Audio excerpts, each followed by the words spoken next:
ظاہر ہے کہ کسی بچے کو پانی مل جائے تو وہ پرسکون ہو جاتا ہے، اس کو سکون مل جاتا ہے اور لاسٹ میں پرسکون ہوتی ہے۔ بچے نے ماں نے جب دیکھا کہ بچہ سکون سے آیا ہے تو اس کو یہ خیال ہوا کہ میرے بچے کو پانی مل گیا۔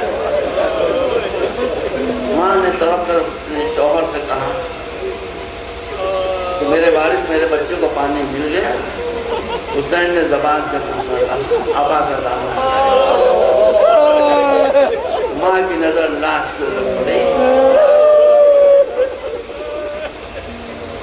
زبان سے اتنا کہا کہ مسلوں کا یوں نہ تجھے بھی حلال کر دیا گیا، تجھے بھی ذبح کر دیا گیا۔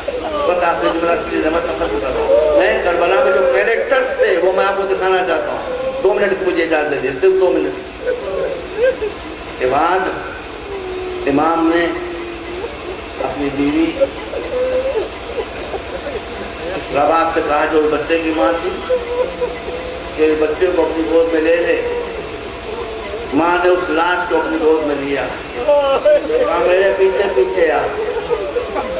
اب رباب حیران، آنکھوں سے آنسو بہہ رہے ہیں، رسکیاں ہیں، مگر امام کا حکم ہے، پیچھے پیچھے بچے کو لے کر چل گئے۔ امام خیمے کے پیچھے آئے، اپنی تلوار سے ایک گڑھا کھولا اور ماں اپنے بچے کی کھلتی ہوئی قبر کو دیکھتی رہی۔ جب گڑھا کھل گیا تو ماں نے کہا لاؤ رباب اپنے بچے کو دے دو۔ ماں نے باپ کی گود میں بچے کو دیا، باپ نے جھلستی ہوئی زمین میں بچے کو گاڑ دیا، مٹی برابر کر دی۔ جب مٹی برابر کر دی تو امام نے اپنا چہرہ بچے کی قبر پر رکھا اور اب خود امام نے رونا شروع کیا، آنکھوں سے آنسو۔ ماں آگے بڑھی اور کہا میرے والد، میں اپنے دل کے ٹکڑے کے گلے سے خون کو بہتا ہوا دیکھ سکتی تھی لیکن آپ کی آنکھوں سے بہتے ہوئے آنسو نہیں دیکھ سکتی۔ میرے بچے کی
حضرات تمام مومنین اکرام سے گزارش ہے کہ درگاہ میں فاتحہ ہے، فاتحہ میں شرکت کریں اور اس کے بعد ماں حضرت ناول فرما کر کے تشریف لے جائیں۔